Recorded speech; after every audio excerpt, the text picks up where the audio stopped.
Hello student, आज का second video vector analysis का फिजिक्स 11 का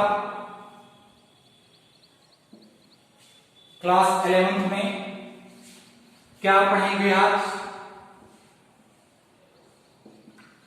वेक्टर एनालिसिस। बच्चों, इस वेक्टर एनालिसिस में पिछली वीडियो में आपको फिजिकल क्वांटिटीज और scalar quantities and vector quantities पढ़ा गया। आज एक क्वांटिटीज है टेंसर क्वांटिटीज।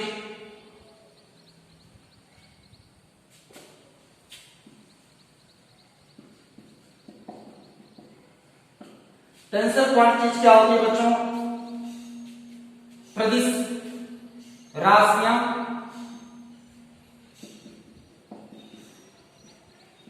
ये क्या होती हैं? क्योंकि कुछ जैसे भी आपने स्केलर क्वांटिटीज में देखा कि only magnitude is not direction are called by scalar quantities, but vector quantities magnitude और डायरेक्शंस, मैग्नीट्यूड विथ डायरेक्शंस। अगर कोई भी ऐसी राशि है जिसके पास मैग्नीट्यूड भी हो डायरेक्शंस भी हो तो वेक्टर क्वांटिटीज कहलाती है। बट कुछ ऐसी भी राशियां हैं जहां रिप्रेजेंट करना कठिन हो जाता है कि डायरेक्शंस और मैग्नीट्यूड दोनों है या नहीं है, वन है या नहीं है। तो कुछ ऐसी भौतिक राशियां होती हैं जो ना तो सदिश होती हैं और ना ही अदिश होती हैं। ना ही वो सदिश के परिमाण, ना ही वो सदिश को प्रदर्शित करती हैं, ना ही अदिश को। यानी जानना कठिन हो जाता है कि ये सदिश राशि है कि अदिश राशि है। यानी वे भौतिक राशियां जो ना तो सदिश हो और ना ही अदिश हो, तो ऐसी राशियों को हम लोग प्रतिश राशि कहते हैं। जैसे जड़त्व आघूर्ण, जड़त्व आघूर्ण आपकी एक कौन सी क्वांटिटीज है? ये जड़त्व आघूर्ण एक आपकी प्रतिश राशि है। और प्रतिबल जो है, कौन सा प्रतिबल एक प्रतिश राशि है। इलेक्ट्रिक करंट को भी प्रतिश राशि कह सकते हैं, विद्युत धारा। क्योंकि यदि किसी भी वायर को लपेट दिया जाए बंडल में, फिर आगे पीछे घुमा दिया जाए, मतलब are directions not certain but से सर्टेन डिस्टेंस में डायरेक्शन सर्टेन होती है।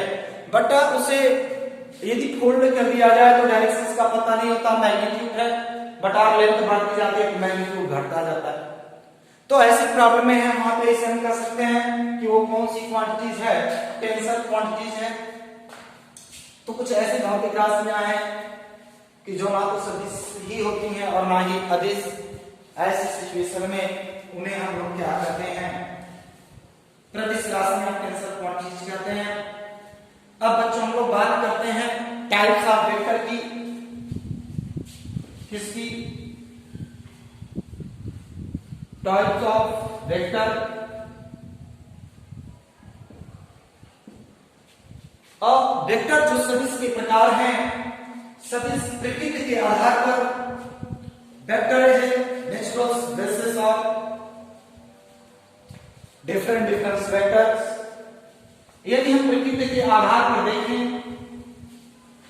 तो बहुत से प्रकार हैं सदिश के, जो मुख्य रूप से हम आपको बताएंगे। इक्वल वेक्टर यानी क्या है बच्चों? Types of vector. वंस जो पहला है इक्वल वेक्टर,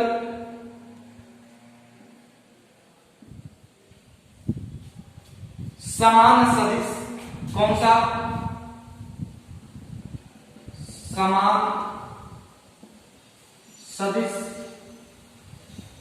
अब ये जानना है कि समान सदिश क्या है, इसे देखना है कि समान सदिश किसे कहते हैं।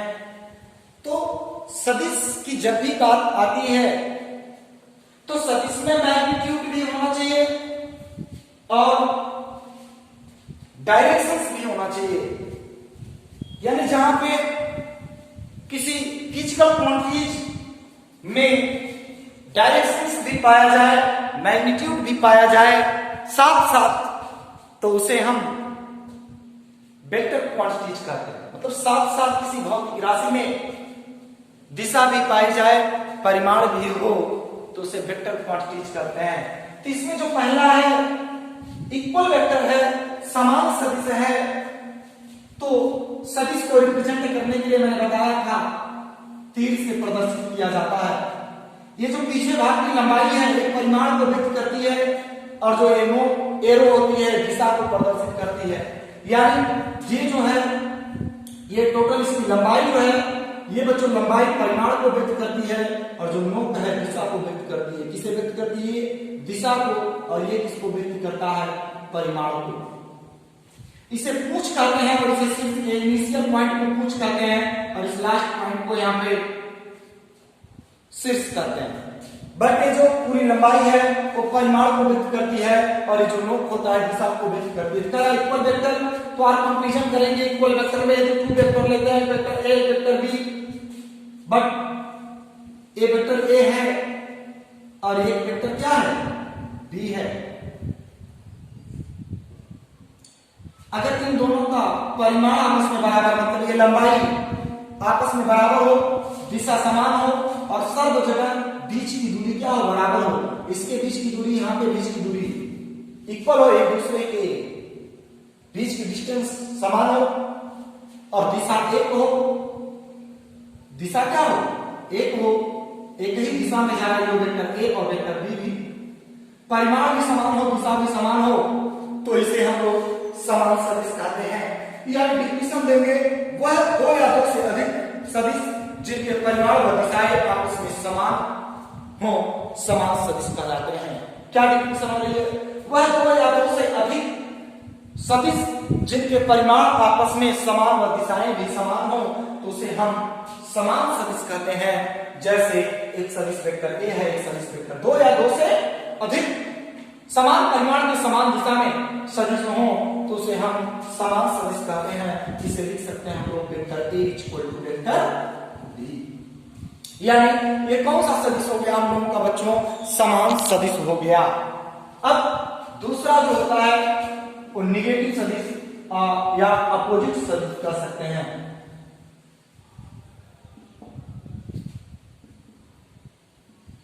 अपोजिट वेक्टर, अपोजिट वेक्टर क्या है? विपरीत सदिश।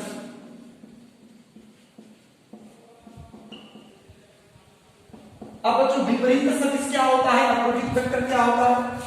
परिमाण समान हो परंतु दिशा क्या हो? विपरीत हो जाए, तो उसे हम विपरीत सदिश अपोजिट वेक्टर कहते हैं। यानी 2 या 2 से अधिक सदिश जिनके परिमाण आपस में समान हो परंतु दिशाएं विपरीत हो, तो उन्हें हम विपरीत सदिश कहते हैं। कौन सा सदिश कहते हैं? यानी एक इधर जाए और एक इधर जाए, दोनों की दिशा विपरीत हो गई, लेकिन उसका परिमाण क्या होना चाहिए? समान होना चाहिए। तब उसे हम कौन सा वेक्टर कहते हैं? अपोजिट वेक्टर कहते हैं। अपोजिट वेक्टर आपके सामने यहाँ पे बना हुआ है। अब इसे vector A not equal to vector B, इसे ए इक्वल टू बी नहीं लिख सकते हैं और इस तरह लिख सकते हैं vector A equal to minus vector B लिख सकते हैं, but not equal to vector A equal to vector B. इस बात को यहाँ पे ध्यान देंगे। अब आपने 2 सदिश पढ़ा, अभी और भी सदिश के प्रकार हैं, देखिए उन्हें। बच्चों हम लोगों ने पढ़ा है अपोजिट वेक्टर, विपरीत सदिश, कोएंटिनियल वेक्टर, सहप्रारंभिक सदिश। सहप्रारंभिक सदिश क्या होगा? तीसरे की बात कर रहे हैं, किसका? कोएंटिनियल वेक्टर। ये क्या होगा? तीसरा सहप्रारंभिक सदिश, यानी एक निश्चित बिंदु से कई सदिश निकल रहे हो तो उसे हम लोग क्या करते हैं, जैसे वेक्टर ए भी हो, ए बी हो, ए सी हो, ये डी हो, विभिन्न परिमाण, को जरूरी नहीं है कि इनके परिमाण ही आपस में क्या हो, समान हो, यानी इन्हें हम लोग क्या कहेंगे, सह प्रारंभिक सदिश, यानी वह सदिश जिनके प्रारंभिक बिंदु एक ही होते हैं, जिनके प्रारंभिक बिंदु एक ही होते हैं, उन्हें हम सह प्रारंभिक सदिश कहते हैं। यानी एक ही बिंदु से, जैसे आप टॉर्च जलाते हैं तो आगे टॉर्च फैलता चला जाता है, सेम उसी प्रकार किसी एक सर्टेन पॉइंट से कई वेक्टर बिंदु से निकलते हैं, तो उस सदिश को हम लोग क्वाड्रेटिक वेक्टर कहते हैं, सह प्रारंभिक सदिश कहा जाता है। तो ये बेटा कौन सा है, क्वाड्रेटिक वेक्टर है, इसे इस तरह। और नेक्स्ट इसके बाद में चौथा जो सदिश है, अभी और भी सदिश है, पोलर वेक्टर है, पोजीशन वेक्टर है, तो सदिश कई प्रकार के हैं, लेकिन जितना मैक्सिमम हम लोग पढ़ लेते हैं बेटर होगा। अगला है यूनिट वेक्टर। यूनिट वेक्टर क्या है,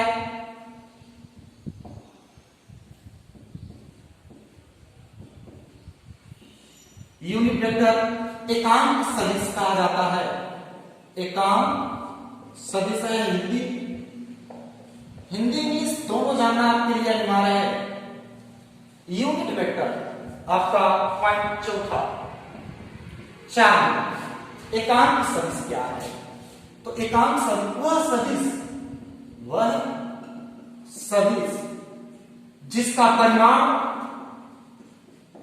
जिसका परिमाण एक होता है, उसे एकांक सदिश कहते हैं। क्या कहते हैं, वह सदिश जिसका परिमाण एक होता है उसे एकांक सदिश कहते हैं। इसे हम लोग टोपी पहना करके व्यक्त करते हैं। क्या पहना करके, टोपी, हैट पहना दीजिए, इस तरह से कैप लगा करके व्यक्त किया जाता है। अगर कोई भी यूनिट वेक्टर है तो उसे हम कैप लगा करके रिप्रेजेंट कर सकते हैं। तो वह सदिश जिसका, यानी इसका मान कितना, इसका मैग्नीट्यूड वैल्यू कितनी होगी, 1 होगी। तो वह सदिश जिसका परिमाण एक होता है उसे आप क्या कहते हो बेटा, यूनिट वेक्टर कहा जाएगा। यानी ऐसा सदिश जिसका परिमाण कितना आए, एक आए, उसे क्या कहेंगे हम, उसे यूनिट वेक्टर कहेंगे। तो एकांक वेक्टर इक्वल टू क्या होगा, एकांक वेक्टर इक्वल टू होता है vector A bye mod of vector A. इस तरह से ये फार्मूला है आपका। जैसे इसमें कोई क्वेश्चंस भी आएगा, आगे भी आपको क्वेश्चंस भी बताए जाएंगे, इस डेफिनेशंस को याद रखिएगा कि वह सदिश जिसका परिमाण एक होता है उसे एकांक सदिश कहते हैं। तो एकांक वेक्टर को कैसे लिखेंगे, किसी भी अल्फाबेट को आप सी ले लीजिए, कोई भी अल्फाबेट ले लीजिए, सी ऊपर क्या बना दीजिए, टोपी। ये क्या हो गया, यूनिट वेक्टर हो गया। उसकी मैग्नीट्यूड वैल्यू कितनी होगी, 1। आप नहीं मान रहे, आप अगला कोई ले लीजिए, के ले लीजिए, के के ऊपर टोपी लगा दिया तो क्या हो गया, यूनिट वेक्टर हो गया। आप डी ले लीजिए, डी के ऊपर यूनिट वेक्टर मतलब कैप लगा लीजिए, यूनिट वेक्टर। जब भी एकांक सदिश को व्यक्त किया जाता है तो उसके ऊपर कैप लगा दिया जाता है, तो उसे हम क्या कहते हैं, यूनिट वेक्टर कहते हैं। डेफिनेशन क्या हो गई, वह सदिश जिसका परिमाण एक होता है उसे हम एकांक सदिश कहते हैं। अगला क्या है, ऑर्थोगोनल यूनिट वेक्टर, लंब कोणीय एकांक सदिश। चलिए इसे देखा जाए।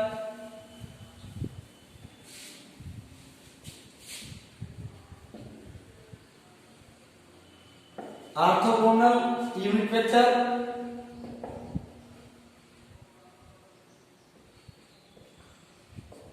लंब कोणीय एकांक सदिश।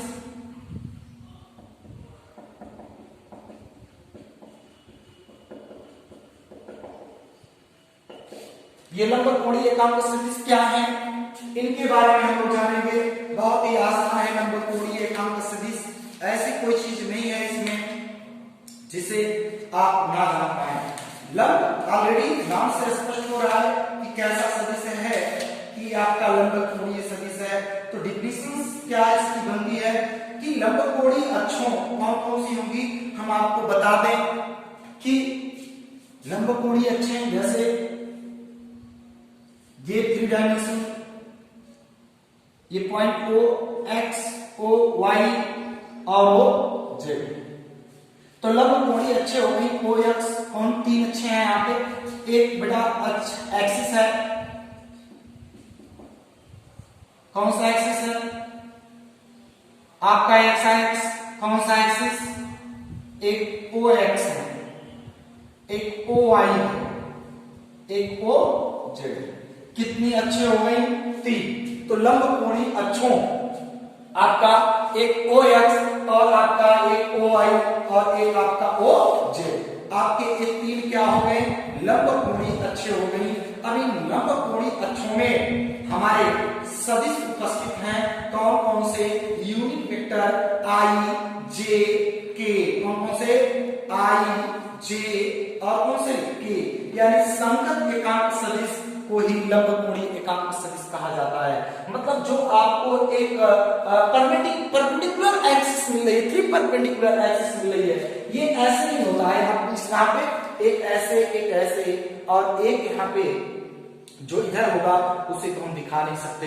जैसे दीवार का जो कॉर्नर साइड है, साइड में यहाँ पे एक उधर गया, एक उधर गया, एक सीधे ऊपर, तो यहाँ पे एक ऊपर हो गया इस ऐसे। अब यहाँ पे अब ये जो एक अंगूठे को ले लीजिए अपने थंब को यहाँ पे इसे, और एक आपकी इधर बाजू हो गई और ये जो सीधे ऊपर गया, तो ये जो बाहर की यहाँ पे है इसे तो मैं सीधे यहाँ पे से सीधे बाहर कर नहीं सकता, इसलिए इसे यहाँ पे रिप्रेजेंट किया गया है, यानी O X O Y और कौन सा O Z। तो इनकी संगत जो एकांक सदिश होते हैं उन्हें लंबकोणीय एकांक सदिश कहा जाता है। तो O X का संगत एकांक सदिश कौन होता है, I कैप, O Y का क्या होता है, J कैप, O Z का क्या होता है, K कैप। तो इसे ध्यान देंगे, I cap, J cap, K cap.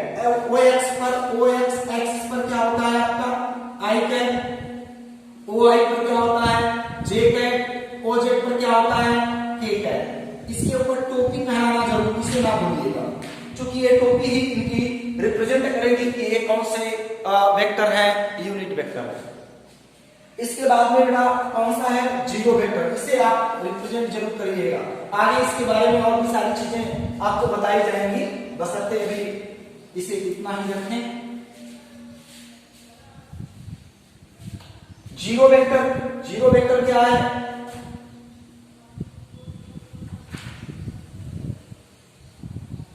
वह सदिश जिसका परिमाण शून्य होता है उसे क्या कहते हैं, जीरो वेक्टर। जीरो वेक्टर की आवश्यकता हमें पड़ती है, जैसे vector A minus vector B equal to क्या, suppose that vector A equal to vector B हो तो क्या मिलेगा आपको आगे, जीरो नहीं, कभी भी vector A minus vector B equal to zero नहीं मिल सकता। क्यों, क्योंकि जब हम जैसे 5 किलोग्राम है इसमें से 2 किलोग्राम घटा दें तो कितना मिलेगा, 3 किलोग्राम मिलेगी। यूनिट क्या मिल रही है, किलोग्राम मिल रहा है, क्या मिल रही है, किलोग्राम मिल रहा है। बट अगर सेम वैल्यू हो तो भी, यानी जैसे 5 किलोग्राम में से 5 किलोग्राम घटा दिए तो जीरो तो मिलता है, यहाँ पे बट 0 किलोग्राम मिलता है, क्या मिलता है, 0 किलोग्राम। तो यहाँ पे रिप्रेजेंट है एक सदिश राशि से, जब हम सदिश राशि को घटाएंगे तो जो नेक्स्ट वैल्यू प्राप्त होती है तो वो भी एक सदिश होनी चाहिए। तो यहाँ पे जब हम जैसे किलोग्राम से किलोग्राम घटाए तो क्या बचना चाहिए, किलोग्राम में भी अगर एक 4 हो तो यहाँ पे कितना किलोग्राम, 1 किलोग्राम बचेगा। ऐसे ही vector A minus vector B में से जब घटेगा तो जो भी चीजें बचेंगी वो सदिश होगा।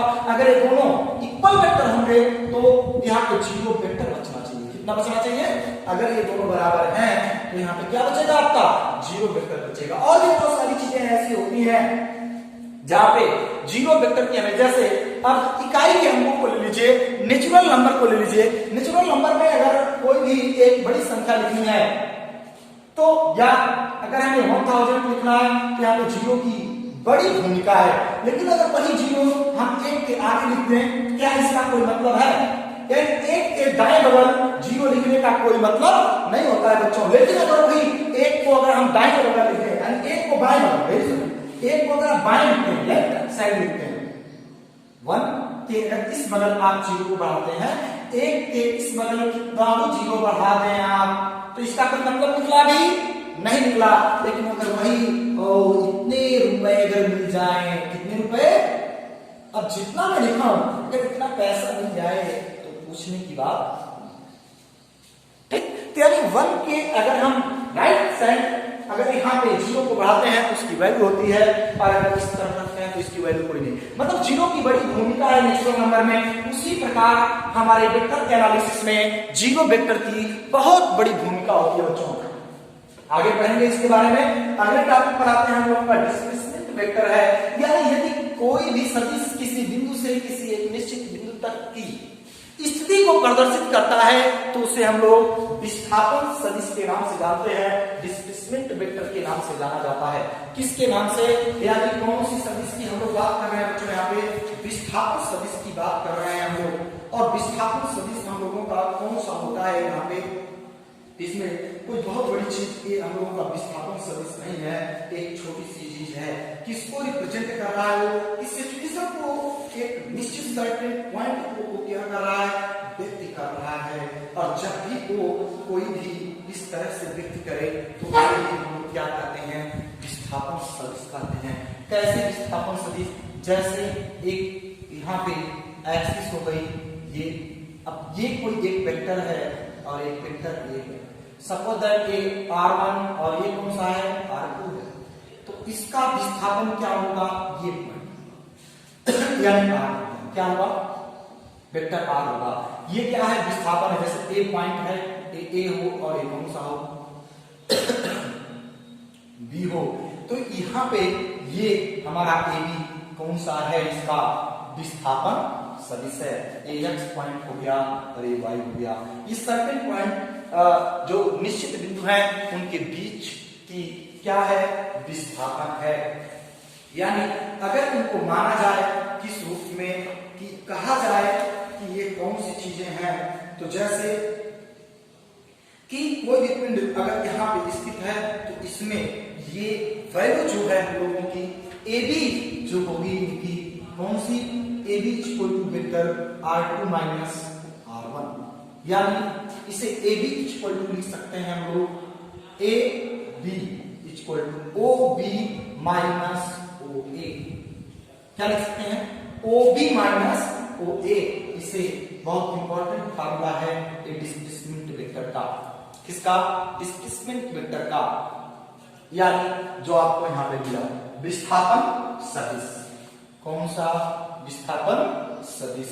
अब इसमें बच्चों एक और वेक्टर आता है, डिस्प्लेसमेंट वेक्टर था।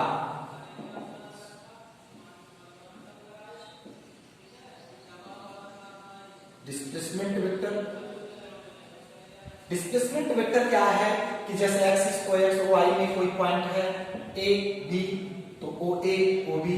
अब इनका विस्थापन क्या होगा? ए टू बी, यानी A B equal to r2 minus r2 minus r1। A B equal to क्या होगा? O B minus O A. अगर कहीं सी डी मिलता है तो सी डी इक्वल टू क्या होगा? ओ डी माइनस ओ सी। इस तरह ये आपका क्या है? विस्थापन सदिश है। बच्चों अब कौन सा है? एक कह रहा है समरेखीय सदिश, यानी कई सदिश समरेखीय सदिश, यानी कोलिनियर वेक्टर क्या होगा आपका? कौन सा? समरेखीय सदिश आपके क्या है? तो इनमें भी कोई बहुत बड़ी चीज नहीं है, केवल बस एक बार आप ये पढ़ लें तो समरेखीय सदिश समान व असमान परिमाण के वे सदिश जो परस्पर समांतर हो और एक सरल रेखा में हो, चाहे विपरीत दिशा में भी हो, तो भी इन्हें हम क्या कहेंगे? समरेखीय सदिश। केवल क्या होने चाहिए? एक दूसरे के समांतर होने चाहिए, और चाहे जिस दिशा में हो तो उसे हम लोग क्या कहते हैं? समरेखीय सदिश कहते हैं। कौन से सदिश के नाम से उनको जाना जाता है? समरेखीय सदिश के नाम से हम लोग जानते हैं। और भी कांस्टेंट वेक्टर हैं, और भी लगभग 16 पॉइंट के टाइप्स ऑफ वेक्टर हैं। 17-18 पॉइंट हैं टाइप्स ऑफ वेक्टर में, तो जिससे आप 8 पॉइंट जाने। और नेक्स्ट और भी हैं, पढ़िएगा। यानी प्रॉब्लम होगी उस पर भी बताया जाएगा, और इन पर क्वेश्चंस कैसे बनते हैं वो भी आपको आगे बताया जाएगा। आज के लिए इतना ही, आप इतना पढ़ेंगे, फिर अगली वीडियो में आपकी समस्याओं को लेकर मिलेंगे। Thank you.